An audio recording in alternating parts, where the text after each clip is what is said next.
قرآن کریم مسلمان دومره احترام او عظمت کوي چې د هغې د پاسه بل یو کتاب نه برداشت کوي، بل کتاب چې پې کېږي نو دا هم جرم دی، ځکه چې د قرآن کریم تقدس او د هغې احترام ته په هغې باندې بر نه کړو. دا ولې؟ دا ځکه چې قرآن کریم کې چې څه دي دا د الله کلام دی او په دغه اوراق او صفاتو باندې او کاغذ باندې دا لیکلی شوی دی، نو موږ د هغې اوراق هم قدر کوو. او که یو سړی دې قرآن پاک ته چې په دې المارۍ کې پروت دی بد او سپک وګوري نو دا کفر دی. نو الله جل شانه ته منسوب شه، بیا یو نیک او متقی او پارسا کس، یو ولی الله د الله نیک بنده او داغه دوست صاحب ایمان تقوادار، داغه هم د مسلمان په زړه کې قدر وي. ولې؟ ځکه چې داغه د الله جل جلاله سره دوستی ده. حدیث مبارک کی راضی صحیح روایت ہے، من آذا لی ولیا فقد آذنته بالحرب، صحیح بخاری کے من آذا لی ولیا، جس نے میرے کسی دوست کو ایذا پہنچائی، اذیت پہنچائی، تکلیف پہنچائی، صدمہ پہنچایا، فقد آذنته بالحرب، تو اس کے ساتھ میرا اعلان جنگ ہے. چچا زما یو دوست اذیت او تکلیف رسول نو هغه سره زما اعلان جنگ دی. نو دا ټول سیزونه د ایمان سره د دې تعلق دی، د ایمان سره د هر حکم قدر کوي د اسلام، ځکه چې دی وایي دا زما د رب د دین حکم دی او د خپل رب د لویي او بړایي بیانوي، نو د هغه د دین تقدس او احترام یې په زړه کې شته، او د هغه د دین د یو جزیې او د حکم تقدس او احترام یې په زړه کې شته. نو د جاهلیت په زمانه کې بتپرستي هم هغه وی دا زمون خدایان دي. تاسو ته د دې حقیقت معلوم شوی چې دا اساف او نایله د کوم ځای نه راغلي، سره د دې هغه وی دا زمون معبودان دي. نو چې کله عبدالمطلب صاحب دا کنستل شروع کړل، په هغې کې دغه د کوی غاړه راووته او په هغې کې دا سیزونه راووتل، اوسۍ وي د سرو زرو جوړې وې، جرهم په دې کوی کې سنبالې کړې وې، خاورې پې اړولې، دا هم لاسته راغلې. هغې سره څه تورې او څه غشي دا هم لاسته راغلل، نیزې برچې وې، وسله وه. هغه زمانه کې وسله ډېره زیاته قیمتي وه، په یو توره باندې به ډېر غټ خرڅ کېدو، ځکه چې نن سبا خو کارخانې وي او په هغې کې یو شی واچو چې څنګه شی ته نه د اوسپنې راوباسې نو هغسې ته نه راوځي، ماشینان جوړ دي، اسان کار دی. هغه زمانه کې به یو توره کله کله په یو باغ کېده، یو زغرې په یوس کې به یو باغ ورکولو د کجورو، په هغې به یې اخیسته، دومره قیمتي شی و. دا سیزونه پکې راووتل. نو قریشو دوه خبرې وکړې دې ټیم کې، یو دا وی چې دې سیزونو کې مونږ تا سره شریک یو. عبدالمطلب صاحب ته وایي، هغه ورته وایي چې دې کې تاسو ما سره څنګه شریک یو؟ دا خو ما کنستل کول، تاسو زه پرېښوم نه د سره ځای ته. نو ورته وایي چې ښه مونږ هم قریش یو او ته هم د قریشو نه، نو بیا زمونږ کومه لار شوه، انصاف را سره وکړه، انصفنا.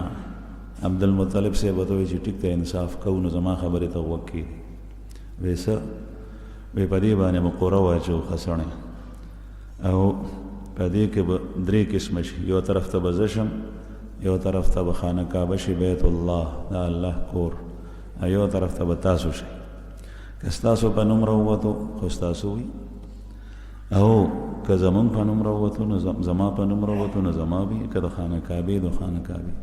نو په یو څیز باندې به قوره اچوله. قوره یې څنګه اچوله؟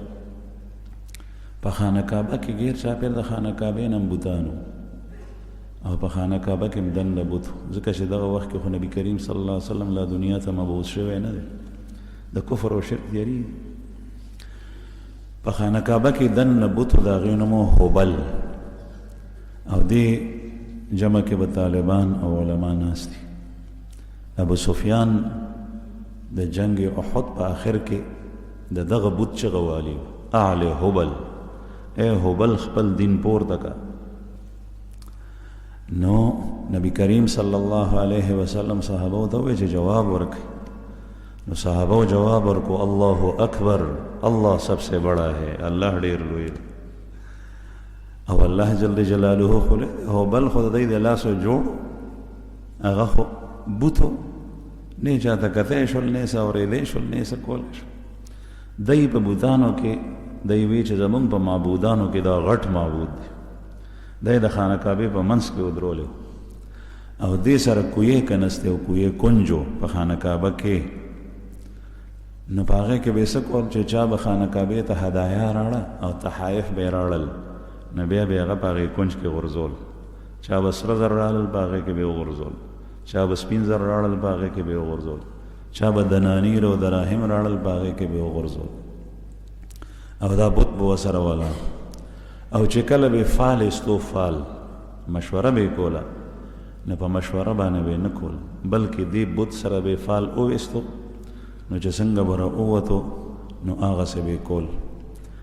زه به د سیرت په دې بیان کې خبرې کوم چې کوم څیز شرعاً ناجایز وي نو هغه به تاسو ته ذکر کوم. تاسو ته ما مخکې دا ویلي دا طریقې د فیصلې کولو نه دي. زمونږ په دین کې د فیصلې کولو یو څو طریقې دي، په دې ځان پوهېږئ چې ته به دا کار وکړم او که نه. یو موږ ته الله جل جلاله دین راستولی، دا پوره دستور حیات دی. په دې کې قرآن کریم او سنت رسول الله دا دوه اصلین دي. فیصله به په کتاب الله کې او د الله په سنت باندې طریقه باندې حدیث باندې به کې. دریم په اجماع به فیصله کې. څلورم په قیاس او اجتهاد د مجتهد به فیصله کې. او دا څلور واړه دا د کتاب الله نه نصن صراحتن یا دلالتن ثابت دي او د رسول الله صلی الله علیه وسلم د احادیثو نه صراحتن ثابت دي. قرآن کریم خو هر یو مني چې دلیل د شرع دی، سنت رسول الله هر یو مني چې دلیل د شرع دی. د اجماع په باره کې قرآن کریم کې دي. که تاسو نه پوهېږئ نو د اولو الامر نه تپوس وکئ. اولو الامر نه مراد هم دغه اجماع چې په کوم باندې د اهل علم اتفاق وشي. یو دغسې د رسول الله صلی الله علیه وسلم حدیث مبارک دی چې زما امت به په باطل باندې نه جمع کېږي. کله هم هر دور کې به داسې کسان وي چې هغوی به په حق باندې متحد وي. دا اجماع ده، په حق باندې به متحد وي. تاسو به دا خلک نه پرېږدئ په هر دور کې. اوس د رسول الله صلی الله علیه وسلم د دنیا نه د تشریف وړو 1400 د پاسه کاله وشول. د مجتهدینو زمونږ د دې امت د اهل حق و اجماع په ټولو مسایلو فروعاتو باندې تېره شوي ده. نو دا شته دی. څلورم قیاس دی او قیاس په باره کې د رسول الله صلی الله علیه وسلم احادیث او دغه آیات چې ما وړاندې کړو د دین علاوه نور دلایل هم دي. پیغمبر علیه السلام حضرت معاذ ابن جبل یمن ته استولو چې کله یمن فتح شو وی چې لاړ شه هلته او د هغه خلکو فیصلې وکړې. نو نبی کریم صلی الله علیه وسلم خو اخلاق څه عجیبه و. پیغمبر علیه السلام رحمت للعالمین او ډېر پاکیزه او ښکلي اخلاق او ډېره تواضع او عاجزي و پکې. نو معاذ ته یې وی ته سور شه په سورلۍ د پاسه یې سور کو او په خپله یې د معاذ د سورلۍ رکاب ونیو ښکته ورسره روان. دا سید الرسل خاتم النبیین دی. بعد از خدا بزرگ توی قصه مختصر. الله جل جلاله پسې په مخلوق کې د ټولو نه افضل ترین هستی او شخصیت هغه محمد رسول الله صلی الله علیه وسلم. د تواضع دا حالت دی. نن سبا چې ناظم جوړ شي نو ټیزې په ډبلۍ نه ماتېږي، وړاندې وروسته ترې نه خلک ځي او دی ځان ته څه وایي او بیا چې ورو غټېږي هغه خو پرېږده. دا محمد رسول الله صلی الله علیه وسلم. معاذ ابن جبل استی په سورلۍ باندې نو تپوس دې کوي، نور نصیحتونه یې ورته وکړل. بیا ترې تپوس کوي چې بما تقضي یا معاذ، بما تقضي یا معاذ، اے معاذ ته به په څه باندې فیصله کې چې تا ته قضیه راشي فیصله به پسه کې. حضرت معاذ ورته عرض وکړو یا رسول الله بکتاب الله، د الله په کتاب باندې به فیصله کوم. نبی کریم صلی الله علیه وسلم ورته وفرمایل فإن لم تجد، اے معاذ کو کتاب الله کې هغه مسله نه وه او د هغې حکم په کتاب الله کې نو بیا به پسه فیصله کې. بیا ورته وایي فبسنت رسول الله، نو د الله د رسول په لار به فیصله کوم چې څه د الله د رسول لار ده او طرز زندگی د سنت نه مراد ګوره یاد ساته یو حدیث نه دی بلکې لار د محمد رسول الله صلی الله علیه وسلم. بعض خلک یو حدیث راوالي دي ته سنت، دي ته حدیث وي، او سنت ویل کېږي لارې ته ټول طرز زندگی پکې راځي د نبی کریم صلی الله علیه وسلم ټول طرز زندگی. اوس تاسو ته یو مثال در کوم، په خبره کې خبره راځي. نبی کریم صلی الله علیه وسلم په ناستې موس کړی دی، ورپسې صحابه جمع کوله. د په حدیث کې راځي یو سړی که صرف یو حدیث ته ګوري او لارې د رسول الله صلی الله علیه وسلم ته نه ګوري، نو هغه به څه کوي؟ هغه به وایي چې زه په ناستې موس کوم. دی به روغ رمټ وي، دی به د 25 کالو زلمی، دی به د 40 کالو مضبوط ځوان او سړی تکړه، او دی به روغ رمټ وي، دی به په ناستې باندې موس کوي، په ناستې به امامت کوي، خلک ورپسې ولاړي. ولې؟ حدیث کې راغلی. حالانکه ټوله زندگی چې وګورې نو بیا پته لګېږي چې دا موږ رسول الله صلی الله علیه وسلم ذکر کړی چې پیغمبر علیه الصلاة والسلام په یو واقعه کې د اس نه مبارک پرېوتی و، نو دا یو اړخ یې ټول لګېدلی و او تکلیف ورته رسېدلی و، نو ودرېدی نه شو، نو موږ به یې په ناستې کولو. نو چې ته کله داسې بیمار شې نو ته هم په ناستې کوه، او چې روغ یې نو بیا به په هغه حدیثو عمل کې. نو که یو حدیث سړی اخلي نو په ټول عمر به په ناستې موس کوي، او که طرز زندگی د رسول الله صلی الله علیه وسلم اخلي نو دی چې روغ نه به ولاړې به موس کوي، او چې بیمار شي نو بیا به په ناستې کوي. تاسو به زما په دې خبره پوه شوي. دا زه ځکه ویم چې نن سبا داسې خلک به تاسو وینئ چې هغه به وایي چې زه خو حدیث اخلم د رسول الله صلی الله علیه وسلم صحیح روایت، حالانکه ټول حدیث د هغې نه علاوه به پرېږدي. نو حضرت معاذ ابن جبل نبی کریم صلی الله علیه وسلم چې تپوس وکړو په کتاب الله کې نی، نو بیا به په څه باندې فیصله کې؟ بسنت رسول الله، د الله د رسول چې کومه لار ده، کومه طرز زندگی ده، په هغې به فیصله کو. بیا ورته فرمایل فإن لم تجد، اگر اس میں بھی تو نہ پائے تو، که سنت کې نه وي بیا به څه کې؟ بیا یې وفرمایل اجتهد برأیي، زه به بیا اجتهاد کوم او خپل رای به راوباسم د کتاب الله او سنت رسول الله نه، نو چې زما رای د هغې موافق شي نو په هغې باندې به عمل کوم. د رای ټکی هم استعمال شوی دی حدیث مبارک کې، او د اجتهاد ټکی هم استعمال شوی دی. نن سبا داسې عجیبه عجیبه فتنې راووتې چې په دې مسلمانانو کې خلک په فرقه بندیو کې تقسیم شوي. دی به وایي چې اجتهاد نشته او رای نشته. رای نه مراد هغه رای نشته دی چې کوم د دین خلاف وي، کومه رای چې د قرآن پاک آیت تفسیر کوي، د رسول الله صلی الله علیه وسلم د حدیث مبارک شرح کوي، د هغې کې پرته مسله په آسان شکل کې خلکو ته بیانوي، دې ته اجتهاد ویلی کېږي او قیاس. د دې ثبوت د کتاب الله نه او د سنت رسول الله صلی الله علیه وسلم. وی زه به یا رسول الله اجتهاد کوم د خپل رای، سوچ به کوم، نو چې کوم طرف ته مې سوچ برابر شي د کتاب الله او سنت رسول الله په رڼا کې، نو په هغې به فیصله کوم. نبی کریم صلی الله علیه وسلم ورته دا ونه فرمایل چې ها دا درېیم دی څه ټکی ووایي، څه یې وفرمایل؟ الحمد لله الذي وفق رسول الله صلی الله علیه وسلم. الحمد لله، ټول تعریف هغه الله پاک لره دی. نبی کریم صلی الله علیه وسلم دا وفرمایل چې د الله د رسول استازي او قاصد ته توفیق ورکو د حق خبرې او په حق باندې د فیصلې کولو. تایید یې وفرمایل. نیوم یې عرض دا کولو چې زمونږ د فیصلې طریقې چې کله اختلاف راشي هغه په څه باندې ده؟ کتاب الله، سنت رسول الله، اجماع، قیاس، دې ته ادله شرعیه وایي. شرعي دلایلو باندې به فیصله کوي. دویم که چېرې داسې مسله وي چې هغه په کتاب الله سنت رسول الله کې ني او ته یو د هغې دغه راوباسې حل راوباسې، نو دغه وخت کې مشوره کوئ. مسلمانان خپله کې دې کینې شورا په مشورې سره مسله حل کوي. قرآن کریم کې الله پاک داسې قسم مسایلو په باره کې فرمایي چې تر اوسه پورې په هغې کې حکم نو نازل شوی. رسول الله صلی الله علیه وسلم ته فرمایي وشاورهم فی الامر فاذا عزمت فتوکل علی الله. مشوره کوه د دوی سره، د خپلو ملګرو سره، او چې کله ته په یو معامله باندې پخه اراده وکړې نو بیا په الله باندې اعتماد کو، توکل کو، بروسه کو او هغه کار کوه. نو بله ده چې په مشوره باندې عمل کوي.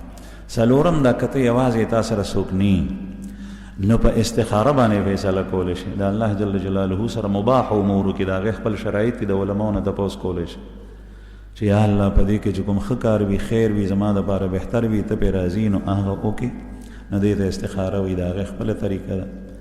پنځم دا یا څلورم چې قرعه او خسرڼه یې اچولی شي، خو د هغې خپل شرایط دي، د هغې خپل شرایط چې کوم جایز دي، نو هغه دا دي چې په هغې کې د بل حق ماری نه وي، د بل حق پکې ونه وایي. هر چا ته خپل حق رسی، خو د طیب قلب دپاره، د زړه د اطمینان او سکون دپاره قرعه اچولی شي. مثلا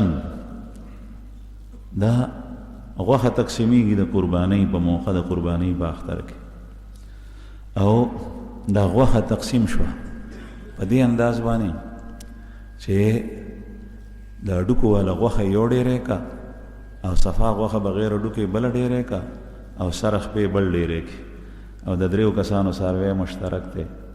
نو په دې باندې خسرڼه یې اچوي چې هلکه که د چا سمه غوښه راووته بغیر هډوکي، خو هغه به هغه اخلي، او چې د چا هډوکو سره راووته نو هغه به هغه اخلي، او چې د چا په برخه کې سر او خپې راووتله او کلیجي، نو دا به هغه اخلي. نو دا تقسیم خطا دی. دې ځای کې خسرڼې اچول دا حرام دي، ګناه ده. ولې؟ په دې کې حق تلفي کېږي، ځکه چې بغیر هډوکي غوښه قیمتي وي، هډوکي والا هغه کم قیمت او سر او خپې د هغې نه هم کم قیمت وي، نو هغه ته یو ته کې او دا د بل ته کې، نو دا قرعه چې دا خسرڼې دا حرام دي.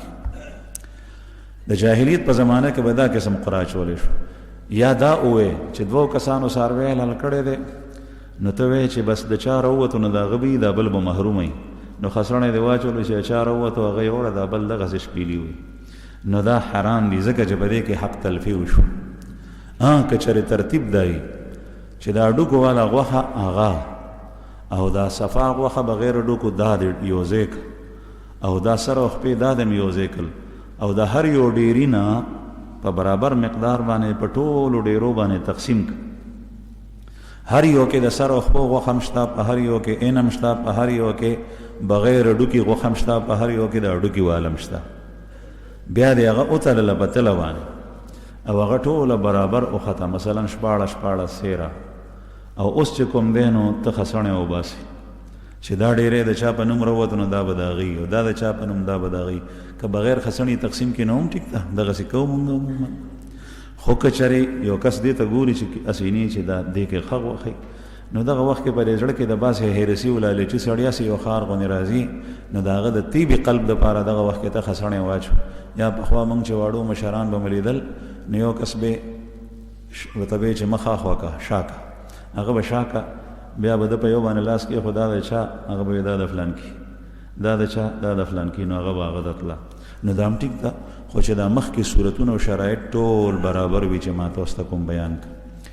دغه زمانه کې اوس سیرت ته وصل خبرې ته راځو چې د جاهلیت په زمانه کې کوم فال به ایسته کېدو، نو هغه به داسې و چې یو به محروم کو او بل به ټوله یې وړه، یا یو ته به ښه شی لاړو، بل ته به بد شی لاړو، داسې به کول. دا فال حرام دی.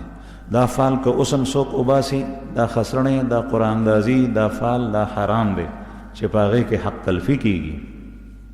یو کس دی مثلا زه یو انعام ورکول غواړم، 3 کسان دي، نو دې 3 واړو ته یې نه ورکوم، یو ته یې ورکوم، او 3 واړو کې شک کوم چې کوم ته یې ورکم، نو زه خسرڼې وباسم، نو دا ټیک ده، ځکه چې دې 3 واړو کې د یو قسم ما سره حق نشته. هدیه ورکوم، هبه ورکوم، بخشش صدقه ورکوم، خو بیا هم چې دې کې کوم یو کس ته ورکم، نو دا خو زما مال دی، دې کې د چا حق تلفي نشته دی.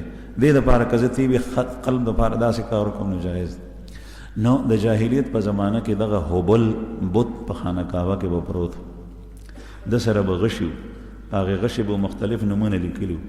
دی چې به رشتې کولې نو هم به فال ایستو، او چې بل یو عمل به کولو چېرته به تلل نو هم به فال ایستو، او چې سړی به قتل شوی دیت به په چا راوستو نو هم به فال ایستو، یا چا په نوم به راووتو دیت به په هغه رالو، نور نه. نو دا ټول غلطې طریقې وي. خو د جاهلیت زمانه وه، ښودونکی څوک نو، رهنما او رهبر څوک نو، پیغمبر څوک نو، ما به اوس دغسې به یې کول. نو عبدالمطلب ورته ووایي چې انصاف دا دی چې راځئ خسرڼه یې پرې واچو. نو دلته یې رالل، نو 2 غشي تور هغه د عبدالمطلب صاحب شول، او 2 غشي سپین د نورو قریشو شول، او 2 غشي زیړ رنګ و هغه د خانه کعبې شول. نو هغه اوسۍ چې وې د سرو زرو، نو په هغې باندې چې خسڼې واچولو نو خانه کعبې راووتې، او دا کومه وسله چې وه نو په هغې چې واچولو نو د عبدالمطلب صاحب راووتې، او قریش دغسې خالي پاتې شو. نو هغوی وایي چې ټیک ته تا انصاف کړی دی. نو هغه وسله ده راواغېشته او هغه اوسۍ د خانه کعبې کې ځوړندې کې ړومبۍ هدیه د دلته نه بیا شروع شوي ده، د عبدالمطلب صاحب نه مخکې دا مسدود و بنده شوي وه د خانه کعبې هدایا چې خلکو به راړل، نو د دې ځای نه شروع شوي ده او بیا پرتې وې، بیا به خلکو سره او سپین زر راړل خانه کعبې دپاره. یو دا کار وکړو. دویم په دې ځای باندې اختلاف هغوی ورته چې موږ به دې کوهي کې ځان سره شریک کړې، ځکه چې په دې زمانه کې اوبه انتهایی قیمتي وي، په عربو کې خصوصا، بیا په مکه مکرمه کې ډېرې قیمتي وي. په عربو کې تر اوسه پورې د خاریو او د علاقو نومونه هغه په اوبو باندې دي. او په منځ کې دا خبره زما عزتمنو عرض کړم چې اوبه انتهایی قیمتي نعمت دی د الله پاک. اوبو باندې ته اودس کې ته پاکېږي نه بغیر د اوبو نه، اوبو باندې ته غسل کې ستا ډول بدن حدث پې باندې لري شي نشي پاکېدی بغیر د اوبو نه. اوبه تسکې ستا ساه ده په اوبو کې، چې اوبه نی د تندې د لاسه سړی مري. اوبو باندې تک پخلی کې کټوۍ پې پخې، چای پې پخې، په اوبو باندې تک کپړې نجس او پلیتې او خیرنې وینځي. دا د الله جل جلاله څومره لوی نعمت دی. نن سبا دغه عظیم نعمت چې کوم ځای کې شته هغه بېدرېغه ضایع کوي، بېدرېغه ضایع کوي. دا نعمتونه لګېدلي دي. حکومت ټیوبویل ایستی دی، بمبه راغلي دا په لاره کې، دا بمبه دې دپاره وه چې لاروی ځي چېرته څوک لوښی ډکوي، چېرته ضرورت وي نو ویس کا، نو هغه بمبې ماتې کړي دي چې څنګه اوبه مشین چالو شي نو دا بمبې دغسې فضول بهیږي. دا د الله جل شانه په نعمت کې اسراف او تبذیر دی. قرآن کریم کې الله پاک فرمایي ان المبذرین کانوا اخوان الشیاطین وکان الشیطان لربه کفورا. تبذیر کوونکي فضول خرچي کوونکي خلق دا د شیطان رونه دي، او شیطان چې کوم دی نو دا د خپل رب ناشکر او نافرمان. زما عزتمندو د الله د نعمتونو قدر کوئ. که د الله د نعمت قدر کې دا روپۍ پیسې دنیا ده غلط مه استعمالو، خو د نعمت قدر به کې. که دا ته په خادۍ کې په عام مجالسو کې فضول په حرامو کې لګې په ډمتوب باندې، نو دا په سین کې د غرزور نه هم زیات ناقدري ته وکړه، په حرام لار کې دی ولګي. فضول خرچي، تبذیر او اسراف دا په هیڅ صورت کې نه دی جایز. او دا نن سبا کې چې کوم ځای کې بجلی خلکو کونډې لګولې دي، هلته کې د شپې د ورځې بلفونه بلیږي، زه په دې خپلو سترګو وینم. هغه په زړه کې دومره ترس نشته چې دا بجلی دې ټوله علاقه کې پکارېږي. یو خدا چې زه یې دغسې حرامه راولم خلکو په جایز طریقه باندې لګولي، نو د هغې به څه حالت دی. زمونږ په دې دارالایمان باندې د دې میاشتې نه مخکې میاشت بل راغلو 80,000 روپۍ دغه څیزونه بلیږي. ستاسو په سر چې دا پکې دي د بلفونه یې ده، او مونږ د تعمیري حالت کې یو، مونږ سره خو څه نشته، مونږ خو د خدای ملنګان یو، فقیران. 80,000 روپۍ په دې باندې بل راغلی و. دا چېرته نه والله اعلم، پته یې نه بل مو جمع کړو. بعضې ځایونه داسې دي چې هلته کې شته دی، نو په اوړي په ژمي په هغې باندې هیټر چلیږي، پخلی پې کېږي، لرګی نه بلیږي، ګیس سلنډر نه بلیږي، ولې بجلي ده په کور کې. طاقت یې شته دی، نو په هر یو کمره کې اے سی لګولی هغه هم پې باندې چلیږي، او بجلی بل نه ورکوي. د دې به په ورځ د قیامت تپوس کوي، ځکه چې دا یوازې د صدر د وزیر اعظم نه ده، دا زما او ستا او د ملک د یو غریب مسکین فقیر یتیم د هغې ټولو په دې کې برخه ده.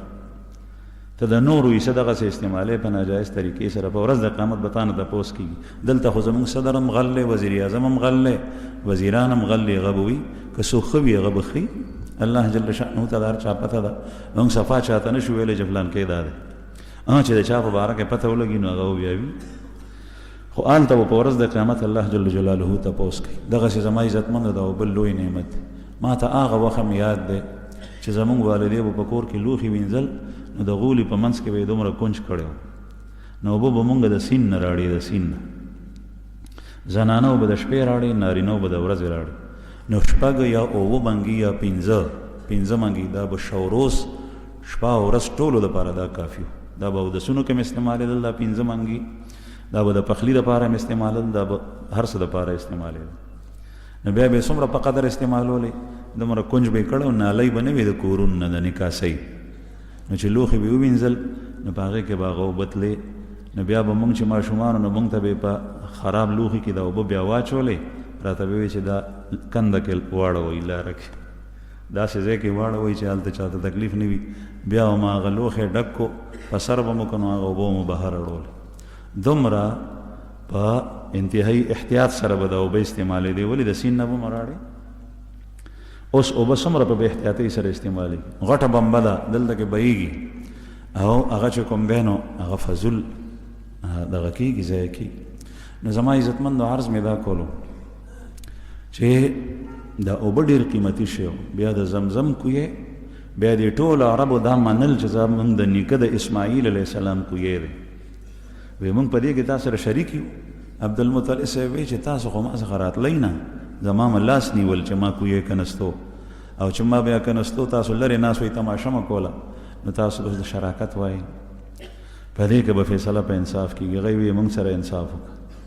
نو انصاف څنګه وکړو؟ چا ورته ووایي چې شام طرف ته یو هلته کې څه کاهنین دي، هغه زمانه کې کاهنین و، غیبانه خبرونه به خلکو ته وی. وی هلته به لاړ شو نو په هغه به فیصله وکړو. نو د مکې نه روان شول. تاسو وګورئ د مدینې منورې نن سبا 4.5 کیلومیټره په نیغ موټروی باندې لار ده، او هغه زمانه کې خو داسې په شګو په غرونو کې ځه. او دا د مدینې نه مخکې شام ته روان شول دې فیصلې دپاره چې په دې کوی باندې جګړه. عبدالمطلب صاحب دا نه غوښتل چې جګړه پې وشي. د ده مطلب دا و چې مشري به د دې زما په لاس کې وي او به ټولو ته زه ورکوم. هغه یې وی چې مشري به زمونږ په لاس کې، یا یې شریک که را سره په مشرۍ کې. ده داسې غوښتل چې اسیني خلک استعمال غلط کوي. بیا نو چې لاړل نو هغه ځای خو ډېر لرې و، په دشتو کې مزل کولو. د سیرت کتابونه لیکلي دي ابن اسحاق، وایي چې په لاره کې دی تږي شول، خپلې اوبه ورسره ختمې شو. عبدالمطلب صاحب د خپل خاندان د بنو هاشم افراد مغشت، د بنو عبدمناف او د قریشو د ټولو قبیلو خلک هم ورسره وو. نو دی سره اوبه ختمې شوې، د قریشو هغه خلکو سره وې او د خپلو ملګرو سره ختمې شوې. د سره د تندې نه حالت ډېر سخت شو. هغه یې ورته وایي چې مونږ ته اوبه راکړه. هغې ورته وایي چې مونږ خو اوبه نه درکړو، چې مونږ تاسو ته درکړو مونږ به څه کوو. دومره عجیبه شی دی. اوبه په خپل ځان یریږي نو دی ته نه ورکوي. دی سخت د تږي په حالت کې و. نو دی وایي چې مشوره کوو. نو خپلو ملګرو ته وایي چې یو څو کسان به سره د خپل قوم وو، وایي ستاسو څه رایه ده؟ وایي صاحب چې څنګه فیصله تا وکړه هغسې به کوو. وایي چې داسې به وکړو چې هر یو کس ځان ته یو کنج وکنئ د قبر دپاره، او هغه کنجان وکنئ چې کوم یو سړی مري نو هغه به هغې کې دفن کوو، چې بل مړ شي نو بیا به پاتې کسان به هغه دفن کړي، خاورې پرې راواړئ چې لاشونه مو بهر پاتې نه شي. دغسې به دفن کوو چې په آخر کې یو سړی پاتې شي. نو هغه یو سړی که ضایع شو مارغان او ځناورو خوړو خیر دی، او کم از کم دا نور خو په دغه کې په ډوغل کې دننه شي، خاوره پرې واړو. وایي چې ټیک ده، کنجان یې وکنستل. په دې ځای کې एकदम عبدالمطلب صاحب رای بدله شو. او علما لیکي، سیرت نگار لیکي چې عبدالمطلب صاحب چونکې د رسول الله صلی الله علیه وسلم نیکه دی، لار ښودونکی د ده په علاقه کې څوک شته دی نه پیغمبر. نو الله جل شانه به رهنمایي کوله. دې ته الهام وایي او دې ته محدثون وایي چې الله پاک به په زړه کې خبره واچوله چې داسې وکړه. پیغمبر نو چې په هغه باندې وحي راتله.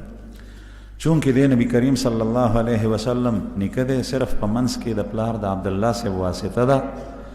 نو الله پاک به د ده رهنمایي په خوب کې کوله، د الهام په شکل کې به کوله. په نورو طریقې چې کومې ناجایزې وي نو په هغې باندې به هم ده ته به خیر لار خول چې داسې وکړه.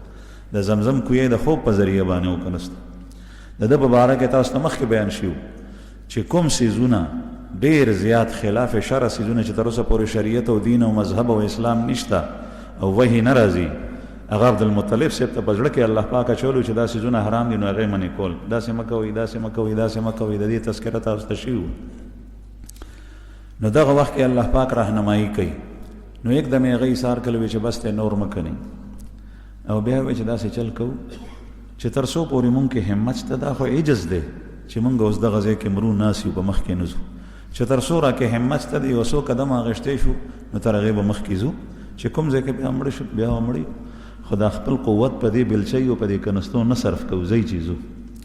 نو د تلو اراده یې وکړه. نو عبدالمطلب صاحب چې کوم اوښو په هغې باندې هغه ناست دی، کجاوه یې پې باندې واچوله او سامان یې پې برابر کو او پې د پاسه کېناست، خو چې څنګه یې اوښ پاسولو نو د اوښ د لاندې چینه راووته، اوښ د لاندې چینه راووته نو एकदम هغه اوبه دی واغېښتې، هغه یې وسکلې ټولو د ده ملګرو او دی څاروو ته هم ورکړې. بیا چې ورسره د قریشو څومره نور خلک وو چې چا ورته اوبه نه ورکولې، هغوی ته ویې راشئ تاسو هم وسکئ.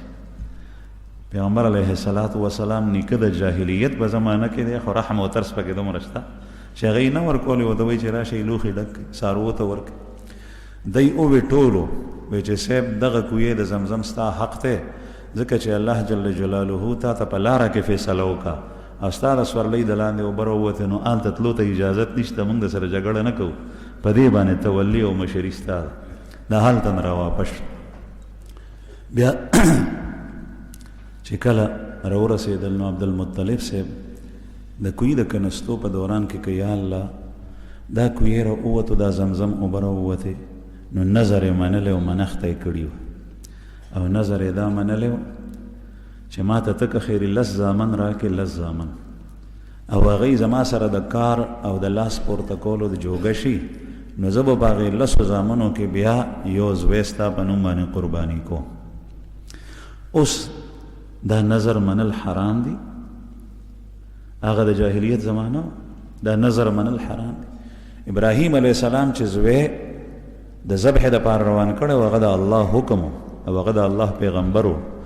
اوس که څوک وایي چې ما ته په خوب کې حکم شوی خدای راته ویلی دي، نو دا دروغجن دی، کذاب دی.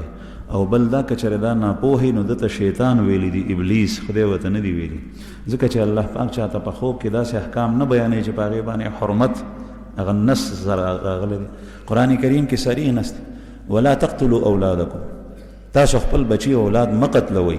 د دې خلاف چاته په خوب کې نشي کېدی. په دې پنجاب طرف ته سند طرف ته چې لاړ شي، هلته داسې کیسې کله کله کېږي. خوب کې مې لیدلي وو چې دا زوی ذبح، خوب کې مې لیدلي وو چې دا لور حلال، خوب کې مې لیدلي وو چې دا فلانکي زیارت ته او بابا ته ورکړه، هلته یې وقف کړه. او خوب کې مې لیدلي وو بیا چې په سر باندې ورته د اوسپنې ټوپۍ کېده، هغه سر دومره وړوکی پاتې شي، هغه د انسانیت د کار نه هغه وباسي. دا ټول حرام دي. دا الله جل جلاله افضل ترین او اشرف ترین مخلوق دی په مخلوقاتو کې انسان. دا ستا زوی دی، ستا لور ده، لیکن تا ته په خدای دا اختیار نه دی درکړی چې هغه ته حلال کړي. یا راته په خوب کې څوک وایي یا په زړه کې ستا راشي ته په هغې باندې عمل وکړې، داسې نه. دا طریقه اوس مسدود ده. دا د جاهلیت زمانه وه، هغوی رهبر رهنما څوکونه. موږ ته رسول الله صلی الله علیه وسلم سپینه لار پرېښې ده. نبی کریم صلی اللہ علیہ وسلم فرمائی ترکتکم علی ملت البیضاء لیلها و نہارها سوا، میں نے تمہیں ایک سفید راستے کے اوپر چھوڑ دیا ہے جس کا دن اور رات دونوں صاف ستھرے اور برابر ہے. شپرم رڼا ده او رزم رڼا ده، ہر سے معلوم دی، حق حق تھی، واضح واضح، باطل باطل لی. الحلال بین والحرام بین، حلال واضح او حرام واضح، و بینهما مشتبهات، او د دې په منځ کې بعضې امور مشتبه دي. نو عرض مې دا کولو زما عزتمندو چې دا طریقه اوس د نظر نه ده، د جاهلیت زمانه. عبدالمطلب صاحب ووایي که ما ته د زامن راکړې یا الله، او چې کله هغه ځوانۍ ته ورسېږي بلوغ ته، نو په هغې کې به یو زوی ستا په نوم باندې قرباني کوو. نو د عبدالمطلب صاحب 10 زامن وشول. په دې 10 زامنو کې عبدالله د محمد رسول الله صلی الله علیه وسلم والد ماجد دامو، دا ټولو کې کشر. او دا د مختلفو میندو اولادو دا 10 بچي. دا عبدالله خپل رور ابو طالب او زبیر، دا 3 واړه د یو مور دي. او د رسول الله صلی الله علیه وسلم نورو ترونو کې حضرت عباس رضی الله عنه دیم تر دی، او دا صحابی دی. او حضرت حمزه رضی الله عنه دیم تر دی، او مشهور صحابی دی، په احد کې شهید شوی. او دا د پیغمبر علیه السلام رضایی رورم دی، او لږ فرق دی د ورځو په حساب سره د دواړو په منځ کې. نو چې کله د 10 زامن پوره شول نو عبدالمطلب صاحب د زامنو کې یو زوی ذبح کوي. نو وایي چې څنګه چلو کو؟ نو لاړو هوبل ته بیا اوس خسړی چې د چا په نوم باندې راووتو نو هغه به ذبح کولو ته بیایي. نو چې کله یې غشي وغورځول او راویویستو نو د عبدالله صاحب په نوم باندې راووت. زامنو ته یې وویل چې دغسې ما نظر منلی او ما د الله سره واده کړي او ستاسو سره یې ده. نو زامنو ته وویل چې پلاره چې څنګه دې خوښوي تا ته مونږ اجازت د کفر شرک زمانه ده وګورئ. او زامن یې دومره فرمان بردار چې حلالې ته یو انتخاب کوي په هغې کې ټول اجازت ورکوي. ټول زامن یې تیار دي وایي چې په چا باندې ته ګوته کېدې مونږ تیار. نن سبا اسلام دی په هر کور کې او زوی د پلار دپاره ښځه نشي پرېښوی، نافرمانه ښځه. ابراهیم علیه السلام بچی اسماعیل علیه السلام ښځې سره یې ښه وخت تېرېږي خو صرف ناشکري وه پکې. ابراهیم علیه السلام سوال جواب ته پرېښو مخامخ هم نه دي ویلي او په اشارو کنایو کې سوال جواب پرېښو. اسماعیل علیه السلام پې عمل وکړو هغه ښځه یې پرېښو بلې ښځې سره یې نکاح وکړه. او نن سبا یو کس یو زوی د پلار د خبرې په مقابله کې خپله خبره نه غورځوي. د پلار خبره دې وغورځوي خپله خبره نه غورځول ته نه یې تر ښځه او مال دولت خو لا پرېږده. که مور یې بوډۍ وي که پلار یې بوډای هغه ته ضرورت وي نو دی هغه ته خرچې ورکولو ته نه دی تیار. نن سبا عجیبه حالت دا دی چې هر یو ته خپل حق مخې ته ښکاري د بل نه. د پلار څه حق دی دا نه پېژني څوک. زما په بل پورې څه حق کېږي دا پېژني. زما حقوق په دې پلار باندې څه دي دا یې پېژندلي دي او زما د پلار په ما پورې څه حقوق دي دا یې نه دي پېژندلي. بس هر یو سړی د خپل حق په اغشتو په وصولولو په دغه کې لګیا دی سوچ کې لګیا دی نو کینچاتانی دی لکه د چرګانو د سپو جنګېدل دي. پلار د خپل حق د وصولولو کوشش کوي زوی د خپل حق د وصولولو کوشش کوي. دا صرف او صرف خپل سود او زیان دی خود غرضي ده. حالانکه مسلمان ته خدا په کار ده چې د سر فرست د پردي حقوقو پیژني. نبی کریم صلی الله علیه وسلم صاحبو ته وفرمایل چې بادشاهان براشي غیب عمرای. نبی یا رسول الله هغه وخت کې به د وخت تېرولو طریقه څه د تاسو مونږ د نصیحت وکوي. ورته یې وفرمایل چې د هغوی تاسو پورې کوم حق دی هغه ورکوئ او خپل حق د الله نه غواړئ. د حل طریقه نبی کریم صلی الله علیه وسلم صحابو ته ښولي. خپل حق د الله نه غواړه الله جل شانه به حق درکوي. نو به هر حال دا زامن یې ورسره ټول تیار شول. وایي چې په چا ته ګوته کېدي هر یو کس تیار. خو د بوتلل عبدالمطلب صاحب وایي چې لاړ شو او قوره واچوم چې د چا په نوم باندې راووته نو هغه به بیا ذبحې ته بیایم.